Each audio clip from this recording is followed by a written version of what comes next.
datang di channel Nita Penuh Cerita. Channel yang akan berbagi cerita mengenai suatu hal yang mungkin tidak pernah kita tahu sebelumnya. Sebelum kita lanjut, jangan lupa like, comment, subscribe, dan tekan tombol loncengnya ya. Yuk kita simak ceritanya.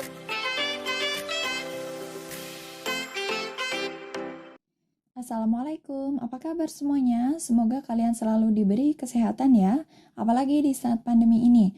Untuk kalian semua yang sering beraktivitas di luar rumah, tetap ikuti protokol kesehatan dan jangan lupa 3M ya, memakai masker, menjaga jarak, dan mencuci tangan.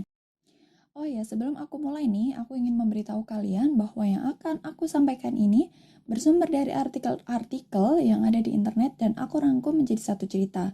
Nah, aku minta maaf ya kalau aku salah dalam menyebutkan nama-nama dan istilah-istilahnya. Oke, di video kali ini aku akan membahas mengenai latar belakang sejarah dari perayaan Hari Valentine dari waktu ke waktu. Hari Valentine atau disebut juga Hari Kasih Sayang yang bertepatan pada tanggal 14 Februari merupakan hari di mana para kekasih atau mereka yang sedang jatuh cinta menyatakan cintanya. Pada awalnya nih, Hari Valentine hanya dirayakan di negara-negara barat saja, tapi pada masa sekarang Hari Valentine sudah menjadi hal yang umum untuk dirayakan oleh siapapun. Ada banyak versi nih yang menceritakan mengenai latar belakang sejarah perayaan Hari Valentine. Mari kita bahas satu persatu. Latar belakang sejarah pertama yang dihubung-hubungkan dengan perayaan Hari Valentine adalah perayaan Hari Kesuburan di bulan Februari pada zaman Yunani kuno. Nah, dihubungkannya bulan Februari dengan bulan cinta dan kesuburan sudah ada sejak dulu nih. Menurut penanggalan pada kalender Athena kuno, periode antara pertengahan Januari dan pertengahan Februari disebut dengan bulan Gamelion, yaitu bulan yang dipersembahkan untuk pernikahan Dewa Zeus, rajanya para dewa, dan Dewi Hera, sang dewi pernikahan. Latar belakang sejarah kedua yang dihubung-hubungkan dengan perayaan Hari Valentine adalah perayaan Hari Kesuburan di bulan Februari pada zaman Romawi kuno. Pada era Romawi kuno, 15 Februari merupakan Hari Raya Lupercalia, yaitu sebuah perayaan untuk Dewa Lupercus, sang dewa kesuburan. Perayaan itu berisi ritual persembahan yang dilakukan oleh para Luperci, yaitu sebutan untuk para pendeta Dewa Lupercus. Nah, pada hari itu nih teman-teman, para Luperci menyembelih kambing untuk dipersembahkan kepada Dewa Lupercus. Sumber lain menyebutkan domba, sumber lain lagi menyebutkan kambing dan anjing, dan sumber lain lagi menyebutkan domba dan anjing. Hewan mana yang benar-benar dipersembahkan dan berapa banyaknya? Belum ada sumber pasti yang bisa menjadi acuan. Oke, kita lanjut. Setelah itu mereka meminum anggur lalu mereka berlari-lari di jalanan kota Roma sambil membawa potongan kulit-kulit hewan yang mereka sembelih tersebut dan menyentuhkannya kepada siapa saja yang mereka jumpai, terutama wanita-wanita muda akan maju secara sukarela. Karena mereka percaya bahwa dengan itu mereka akan dikaruniai kesuburan dan bisa melahirkan dengan mudah. Sumber lain mengatakan bahwa kulit-kulit hewan yang mereka sembelih dibuat menjadi cambuk.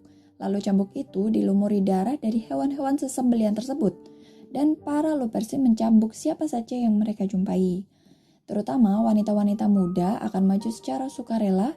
Kembali lagi dengan alasan yang sama karena mereka percaya bahwa yang tercambuk akan dikaruniai kesuburan dan bisa melahirkan dengan mudah. Dan dari sumber lain lagi mengatakan nih bahwa setelah semua proses tadi dilakukan, laki-laki akan mengambil perempuan berdasarkan undian yang didapatkannya dari sebuah kotak undi.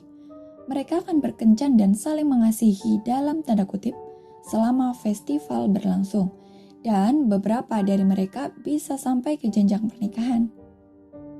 Nah, bagaimana menurut kalian? Komen di bawah ya. Oke, kita lanjut lagi.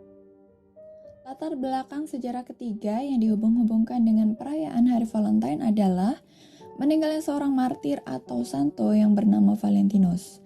Sebelum saya membahas siapakah Santo Valentinus, saya akan menjelaskan istilah martir dan santo terlebih dahulu ya. Istilah martir dalam Gereja Katolik Roma adalah orang yang berani berjuang hingga mati demi membela iman dan kepercayaannya terhadap Yesus Kristus. Dan istilah santo dalam agama Kristen diberikan kepada seseorang yang telah terbukti menjalani hidupnya dengan penuh kebajikan atau disebut orang yang suci atau kudus. Ada 3 versi nih mengenai siapakah Santo Valentinus yang dimaksud dan apa latar belakang dari terbunuhnya Santo Valentinus. Santo Valentinus diyakini adalah seorang martir yang meninggal karena dihukum mati, lalu dikuburkan pada tanggal 14 Februari di pemakaman orang Roma di Via Flaminia, yaitu sebuah jalan pada zaman Romawi kuno. Lalu siapakah Santo Valentinus yang dimaksud? Sosok Valentinus yang pertama adalah seorang pendeta dari Roma yang memiliki akhir hidup yang tragis. Legenda ini menceritakan bahwa pendeta Valentinus dihukum penjara dan hidupnya berakhir karena dihukum pancung. Eksekusi itu terjadi pada tanggal 14 Februari tahun 278 Masehi. Pendeta Valentinus dihukum pancung karena dianggap menentang kebijakan seorang kaisar Romawi bernama Claudius II. Berdasarkan sejarah, Kaisar Claudius II dikenal kejam setelah membuat Roma terlibat dalam berbagai pertempuran berdarah. Hal ini agar Roma selalu menang dalam peperangan sehingga sang kaisar harus menunjukkan bahwa dia memiliki tentara yang kuat. Namun, hal tersebut ternyata sulit untuk diwujudkan karena menurut sang kaisar, bala tentaranya enggan pergi ke medan perang karena terikat oleh istri atau kekasih mereka. Untuk mengatasinya nih, Kaisar Claudius II melarang semua bentuk pernikahan serta pertunangan para prajurit-prajuritnya. Sayangnya, pendeta Valentinus menentang kebijakan tersebut. Ia berusaha secara diam-diam menikahkan para pasangan muda. Tindakan ini diketahui oleh Kaisar Claudius II dan pada akhirnya pendeta Valentinus dipenjara lalu dihukum mati pada tanggal 14 Februari. Sejarah pendeta Valentinus yang satu ini nih memang lebih banyak dipercaya karena legenda yang beredar menyebutkan bahwa pendeta Valentinus meninggalkan surat atau catatan perpisahan untuk putri penjaga penjara yang menjadi temannya dengan tulisan "From Your Valentine". Tulisan itu menjadi populer dan banyak menginspirasi. Atas jasanya, Valentinus dinobatkan sebagai orang suci hingga disebut sebagai Santo Valentinus. Sosok Valentinus kedua merupakan seorang uskup dari Terni pada masa pemerintahan Claudius II. Uskup adalah sebutan bagi pimpinan gereja di suatu wilayah. Uskup tersebut juga dipenjara lalu dihukum mati pada tanggal 14 Februari di tahun yang berbeda. Sedangkan sosok Valentinus yang ketiga merupakan seorang pria asal Afrika yang juga dihukum mati karena menolak untuk keluar dari agama Kristen. Dia juga dihukum mati pada tanggal 14 Februari di tahun yang berbeda pula. Pada saat Kekaisaran Romawi kuno berubah menjadi kekaisaran yang berlandaskan agama Katolik, barulah hari di mana Santo Valentinus dihukum mati dijadikan sebuah peringatan atau perayaan untuk mengenang kematian seorang martir atau santo yang bernama Valentinus. Dan ada yang mengatakan bahwa Paus Gelasius I sengaja menetapkan hal ini untuk menggantikan hari raya Lupercalia yang dirayakan pada tanggal 15 Februari. Karena perayaan Lupercalia bertentangan dengan kepercayaan agama Katolik. Kalau dipikir-pikir rumit juga ya. Nah, pada abad ke-18 ada sebuah makam yang dibongkar yaitu makam seseorang bernama Santo Hippolytus. Makam tersebut terletak di daerah Via Tibertinus dekat kota Roma. Kerangka mayat yang ada di dalamnya diidentifikasikan sebagai jenazah Santo Valentinus, lalu kerangka tersebut ditaruh di dalam sebuah peti emas. Pada tahun 1836 Masehi, Paus Gregorius XVI memberikannya kepada gereja Whitefriars Street Carmelite di Dublin, Irlandia. Sekarang banyak wisatawan yang berziarah ke gereja itu pada hari Valentine. Setiap hari Valentine, peti emas tersebut diarak dalam sebuah prosesi dan dibawa ke sebuah altar.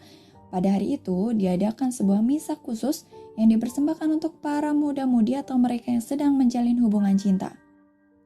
Dan pada tahun 1969 Masehi, hari raya yang memperingati kematian Santo Valentinus setiap tanggal 14 Februari telah dihapus dari kalender gerejawi sebagai bagian dari sebuah usaha yang lebih luas untuk menghapus santo-santo yang asal-usulnya bisa dipertanyakan dan hanya berbasis legenda saja.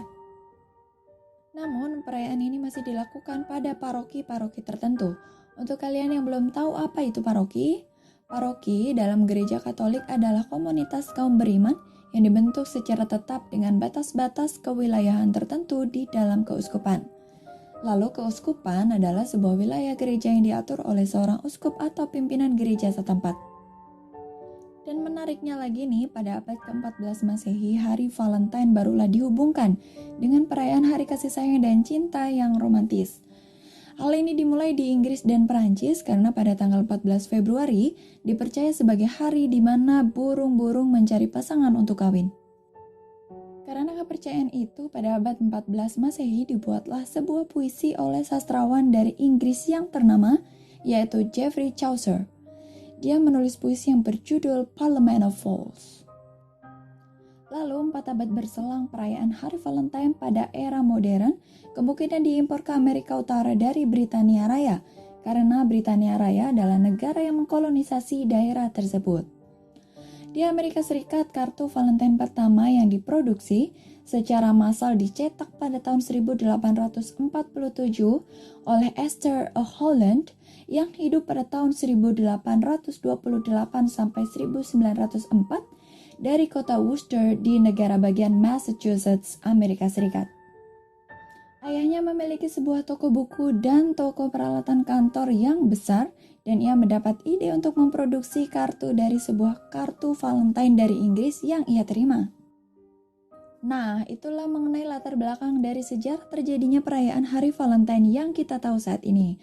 Alangkah baiknya nih, sebelum merayakan suatu hal, kita cari tahu dulu asal-usulnya, agar apa yang kita kerjakan bisa kita pertanggungjawabkan. Cukup sekian dulu ya cerita kali ini. Semoga cerita yang aku sampaikan bisa menghibur kalian dan bermanfaat untuk kita semua.